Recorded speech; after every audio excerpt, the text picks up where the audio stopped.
Broadcasting from the business capital of the world, this is the Podcast Business News Network. Oh, welcome back, everybody. I am intrigued to bring our next guest on today because it might answer a lot of questions that you wonder about regarding yourself, regarding your mind, how your brain works. I honestly think about this a lot. And I'm going to admit, I regret not taking more courses when I was younger in psychology and all of that. I was like, man, I don't need that. I'm already doing what I want to do. I know enough, but there's so much to know. There's so much that they're finding out every day. She's also got a wonderful book that kind of delves into what we're going to be talking about today. She is the CEO and founder of a leading mental health company focused on therapeutics, including ketamine, and lots of other psychedelic therapies to support us and make this thing work better. And she's back with us. Katie Walker joins us on the program. How you doing today? Hey, I'm doing well. Glad to be here, as always. Revitalist is your company, and we've never really delved into the book. Tell everybody the title of the book. The book is called Inflamed. The goal is that I make a series, right, called Inflamed. But this first one is called Theory. So Inflamed Theory. Well, right away, and that has been a word that has been trending over the last year and change, inflammation, inflamed. Am I turning this car in the right direction? You are. Yeah, to a point, yeah. The inflamed aspect will be a little bit more multifactorial because I'm still pretty ignorant, but I'm learning. But when I first started the clinic, I had no idea how to run a clinic. And then I had VC guys come in to take my company public. I had no idea how to run a public company. And that I've been flailing at, getting better, but flailing at that since 2021. So inflamed is more about all of it, right? It's like, yes, inflammation in the body, but it's also like inflamed because you know what? Western medicine hates Eastern medicine. Eastern medicine hates Western medicine. And then when you get into this business world, then, it's inflamed, it's angry of this whole business world because you've got people that are predators coming into the psychedelic space, that see the healers. So you got healers that are wanting to change the world who know nothing about business. And you've got predators coming in wanting to take advantage of the healers. And you see a lot of these healers like go bankrupt because they're heart-led. So I'm in here like watching both sides, like feeling both sides. So really the Inflamed series is we're going to call it all out, in a very professional way because people need to know this stuff. Like I had no idea what goes on behind the scenes. I just thought, there's certain rules you have to do. Yes, and there's certain things you have to do, but there are so many loopholes that people jump through and manipulate, and there's just bad people out there. Oh yeah. And I've seen a lot of it. Me too. And they'll lie to your face. And I'm not here to do that. It's like, all right, we're not here to play those games, but I'm going to be in it to help guide this. And hopefully this company is going to become a beacon of like, bring it on. Like we're here. This is a heart-led mission. I'm going to learn to understand a lot of the business stuff, which I'm learning. But I'm not going to back down. I'm not going to let these business guys, they'll push me into a hole or into a corner, which they've tried to do a couple of times. Like I've had 2 failed, successful for me, hostile attempts, to where I've had 2 groups, one public group, one private group come in, try to do a hostile takeover with me. And I was able to push both of them out, right? Because they see it's a good idea. And they come in, they're like, oh, this is going to make us a lot of money, and they both have tried to push me out of my own company. And no, not doing it, not playing those games. And I'm still here, but gosh, it's hard. It's hard. And I see why people fail emotionally, mentally, physically. I see why people kill themselves going down this road where they're trying to make a big change. And then a lot of the bad comes up. Like it's a lot, Steve, a lot. And there's people always attacking you all the time. More than I think many of us even realize, and I can completely relate. It was a number of years ago. I was connected to somebody who is a healer and started a major website. And he asked me to come in and help out, take a look at it. I was in between jobs. I was looking for something new too. And 3 days in, and I don't know a lot, but I just lifted the hood on that website and I'm like, dude, we have a major problem. And he spent a lot of money and he was a very notable figure, still is.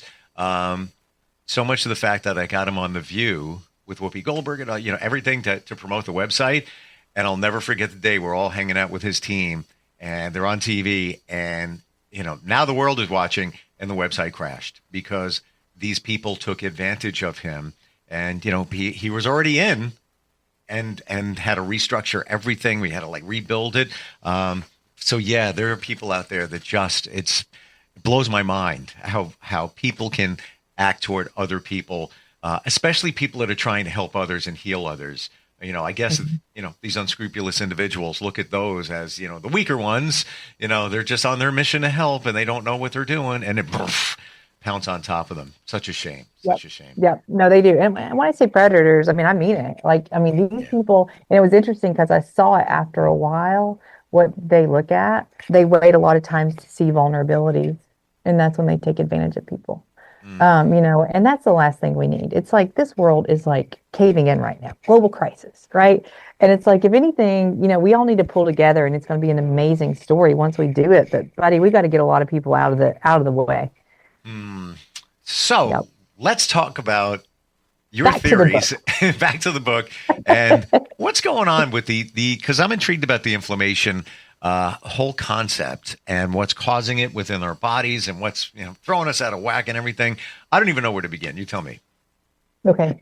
So I'll tell you my theory and the way that, so I wrote the book. It's 68 pages. It's very short. Wow. You can roll it up and put it in your back pocket, right? So I'm like, okay, use it as a brain manual.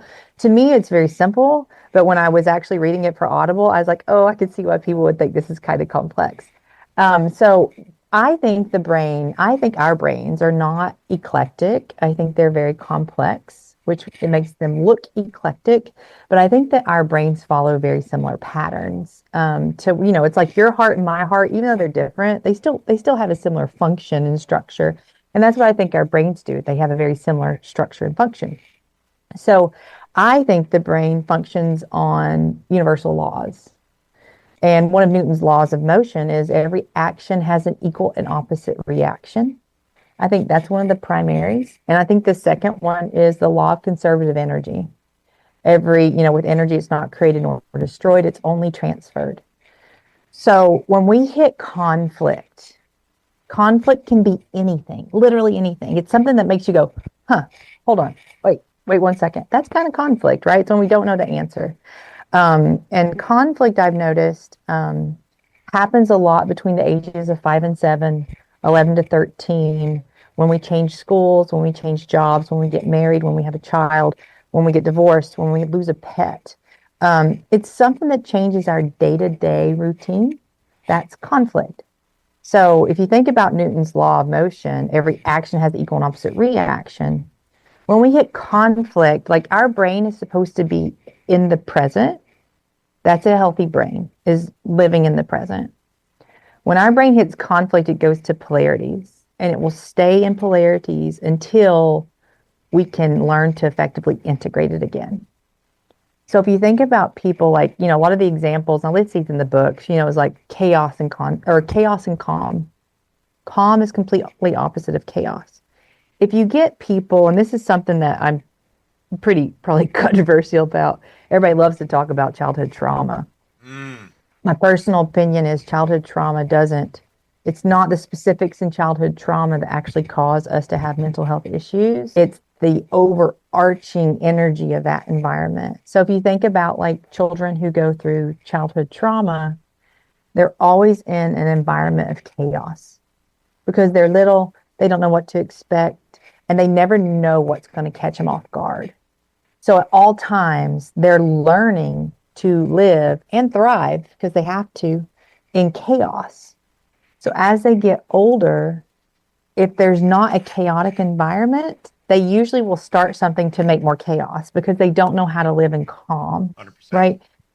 And what we do in life is we say, why am I so chaotic? I don't want to be chaotic. I'm not this person. I don't need to be doing 80-hour weeks. I don't need to do this. And we start trying to push out chaos, when in reality, we need to look at what is the opposite of chaos and turn to calm, and instead say, I don't know how to be calm. I need to work on that. So think about the law of conservative energy, right? If we're focused on something that's going to get stronger because our energy keeps going there. And that's what happens with like depression and anxiety. So like the opposite of depression is anxiety. They're opposites. Think about it, right? Depression, I look at depression as hibernation. I look at anxiety as hyperactivity. So, it's like way up here or way down here. But people who struggle with their mental health typically coexist with anxieties and depressions at the same time. And, either one will start to take off more than the other, but they usually stay in that same realm. So when people are depressed, they'll say, I don't want to be depressed. I don't know why I don't like my life. Like, I should be happy, Steve. I don't know why I'm like this. I don't want to get out of bed, but I don't know why, but I'm not a depressed person. I don't want to be a depressed person. So what are we doing? We're sitting there focusing on what we don't want instead of focusing on what we don't have. And what we don't have is the ability to look at the opposite and to focus on that. So I'll tell people, it's like when you have something negative come up, like even Google it. What is the opposite of? What's the opposite of fear? What's the opposite of isolation? What is the opposite of, all these things? And instead of focusing on getting out the bad, we need to focus on how to build the good. And if we look at our brain as a spectrum, then that's how we can start integrating again. Because a lot of people who get diagnosed with a term called bipolar, think about bipolar. It's so common. Everybody's like, oh, I'm bipolar. But it's like bipolar. They're living in opposite ends of the spectrum.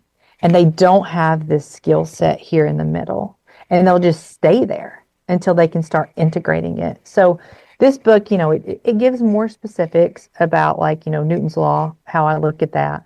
The law of conservative energy talks about like what vulnerability means. And vulnerability, like I love that term because I love it because it's so inappropriately used. I want people to learn more about vulnerability. But, women are like, or whoever, right? Whoever's attracted to men are like, oh, it's so sexy when a man's vulnerable, like, kind of thing when they cry at movies. It's like, no, that's not vulnerability. Vulnerability is when you're in a state of being out of control. And you think of what is the state of being out of control? Over control. And I think vulnerability ties in a lot with suicidality too, personally.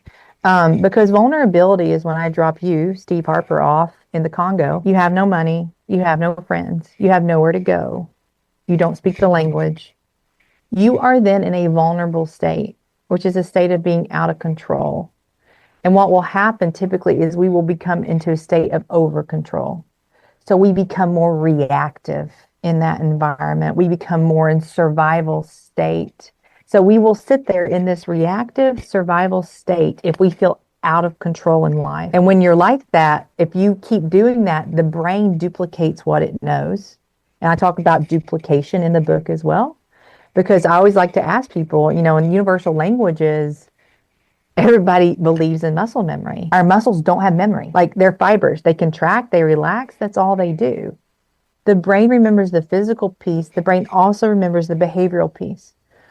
So if you're creating this sense of reactivity in a survivor state, you're training your brain to duplicate that and become that.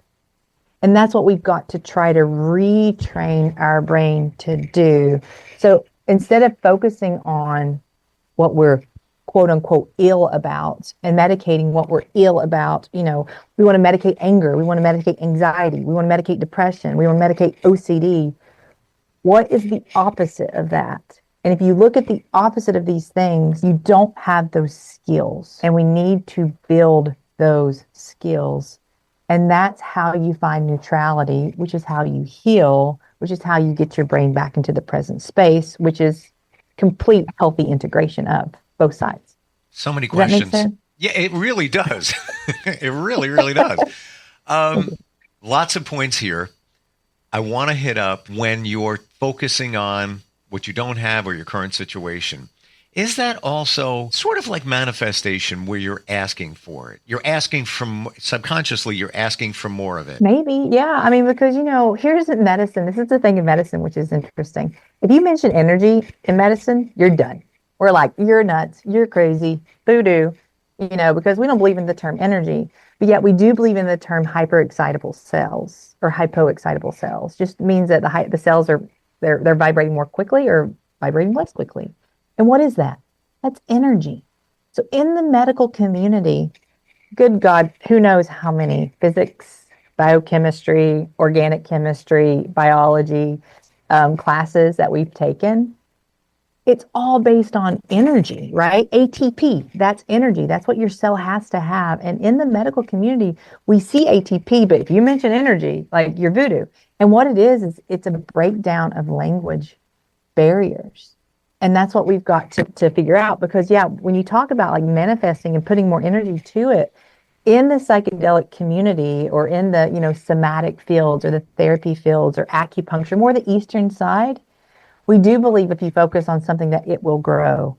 In the medical side, we think that that's voodoo. But if you go back to physics and you put more energy towards something, it aligns completely with the way that physical science and universal laws work. Yep. So it's maddening to a point because we're so bad at communication and understanding, but yet we're so good at judging.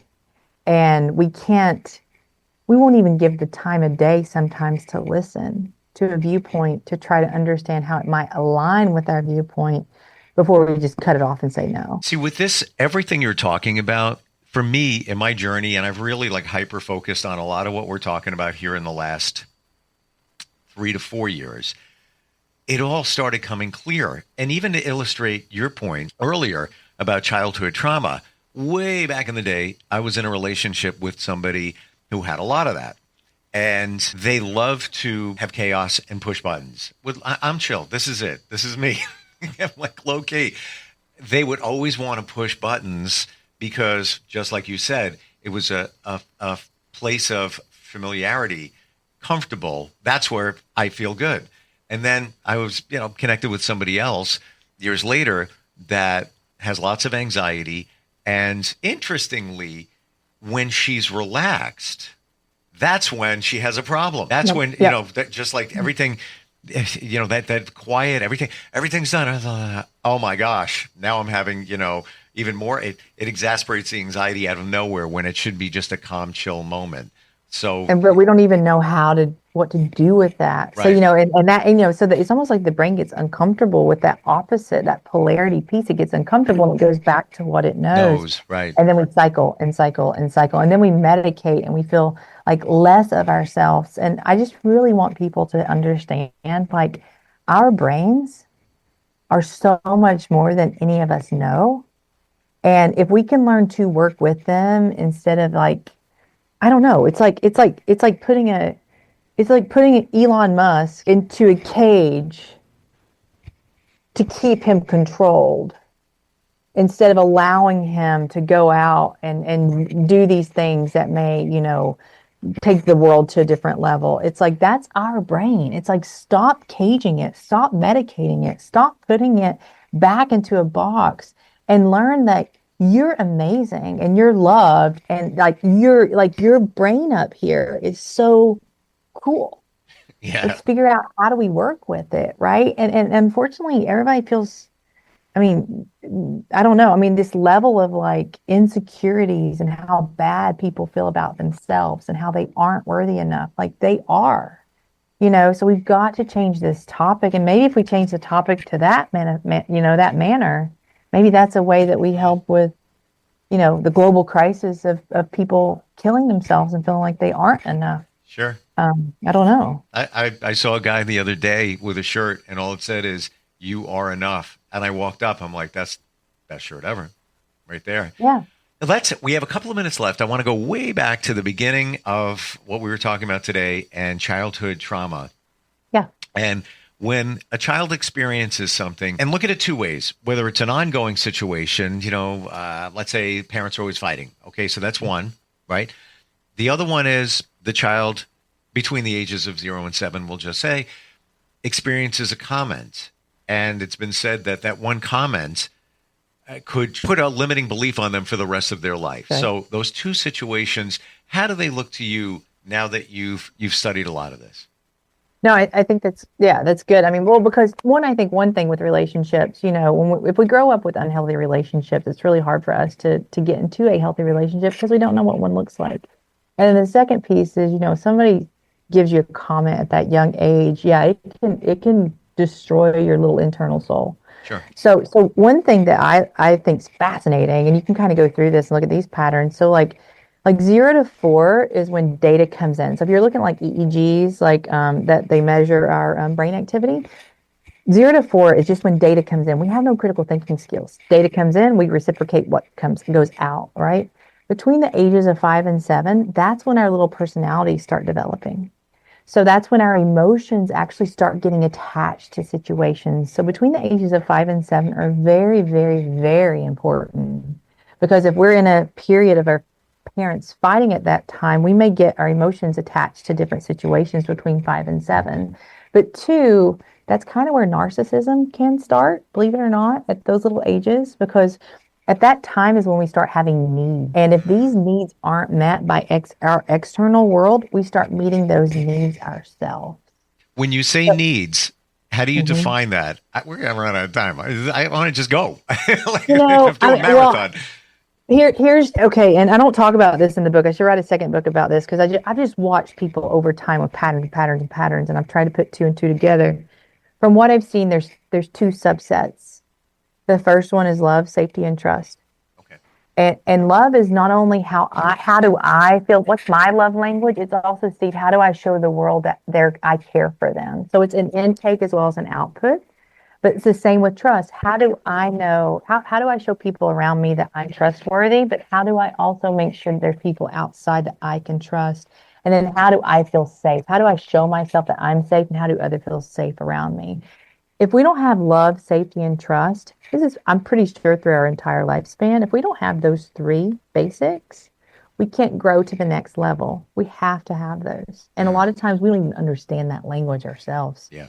And then the second subset, which is where people really start to grow, is ethics, virtues, and values. And those are not mine, Steve. Those are yours. That's what I try to tell people. They're like, well, how do I know? I'm like, I don't know. And this is why psychedelics become so beautiful and ketamine becomes so beautiful, is because we're so influenced by our society, by our home life, by our jobs, by all these things, right, that like make our identity. So there's a lot of external influence.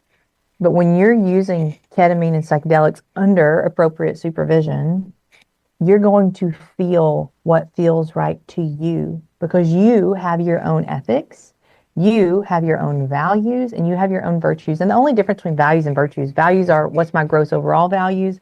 Virtues are values that you live day to day with. So if people can have those 6 things, love, safety, trust, values, virtues, ethics, and theirs, not yours, not mine, not what the world says, but yours, that's how I feel like they can evolve to the next level of life and continue that psychological growth. Out of time. Got to ask this question. It's been on my mind, but then it's been you put the microscope on it. Okay. So adult has challenges, things going on, anxiety, all things, they're challenged. Percentage of how much that comes from what they were exposed to in childhood that wasn't resolved. Who knows? Probably a ton, right? Because I tell people, Steve, from the time I was born until now is how I've evolved. And it's been all these like input, right? So until we can kind of clear that slate, and again, that's what ketamine and psychedelics allow us to do, is kind of clear all those like preconceived aspects, and it allows us for our current view to look at that and be like, gosh, I had no idea that had so much significance to me. Then we can grow forward. But the same way, Steve, that we were evolving between the ages of 5 and 7, when we're 40, 50, 60, 70, it's the exact same way. It's just at a higher level of. So we even though we're adults, we're all still evolving throughout our course of life. And it becomes even more significant when we begin to retire. Because when we retire, we lose a lot of those things, and then we have to learn this other identity. And nobody's learning that yet. And that was something I was talking about the other day. Yes, everybody focuses on veteran suicide and helping to resolve those. I'm a huge proponent of helping with that too. But your highest group of suicides right now is your geriatric population. Wow. 70-year-olds and up. Where are we talking about that at all, right? So we all have just as much value at the age of 1 as we do at the age of 99. And that's what we've got to do, is the value of human life. And how do we empower that? I wish we had more time today, because I would love to keep going. This is so, in my opinion, fundamental. And this is the stuff that nobody talks about. That's right. It's all fundamental. That's the beautiful piece. It's so simple, but we forgot the simple step. And that's what we've got to do. Yes. Yep. And what replaced it? A pill. That's right. Essentially. Right. Cage it, box it. Katie, how do we find out more? The book, I can't believe 68 pages. Oh my gosh, I'm in. I know, it's so easy. I'm like, just fold it up, put it in your pocket. Oh. So the book's on Amazon. It's on Kindle. It's coming out hopefully this week on Audible. And then, revitalist.com/shop. People can purchase it there. And then right now, if people come to the clinics, so we have in Johnson City, Tennessee, Knoxville, Tennessee, Tampa, Florida. If they come to the clinics, my staff knows that they can just ask for a book for free. So, I'm telling people, like, pay it forward, get the book, read it for yourself. If you don't need it, pass it along. If you don't know how to talk about mental health, hand out a book, and then that way we can try to get this conversation going, because my theory is that it's just a theory, but it's based on a lot of very new scientific peer-reviewed aspects that are out there. So if we can get this conversation going now, then, that hopefully might be a piece of the change that's needed. I'm not saying this just because we're here, but your theory, and in my journey, as I've really focused on a lot of what you're talking about, I am lasered on your theory. It's there, the opposite, everything. And of course, certainly what has impacted our lives, beginning at birth up until especially 5 to 7. I'm right there with you. We need to talk about this. I can't believe it's 2024 and we still, but what Big Pharma jumped in and they got everybody's ear, but that's a whole other podcast. We'll work on that one too, Steve. Yeah, work on that. How we've been inflamed. One time. Inflammation. That's another. We didn't even get in that. Thank you so much for today. Very much looking forward next time we get together. Thank you, Steve. Appreciate your time. Yep. Thank you. We'll be right back.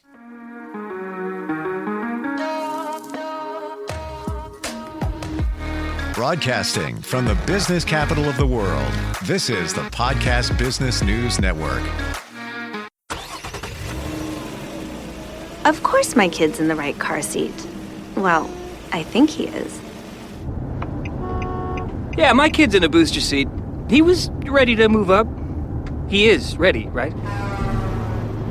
Her car seat looks like the right size. There are probably rules on when to move up to a booster seat, aren't there? Rear facing, forward facing. I think I have it right. Car crashes are a leading killer of children 1 to 13. Are your children in the right car seat for their age and size? Don't think you know you know. Go to safercar.gov/the right seat. I know my child's in the right car seat, or else I wouldn't get in the driver's seat. Brought to you by the National Highway Traffic Safety Administration and the Ad Council.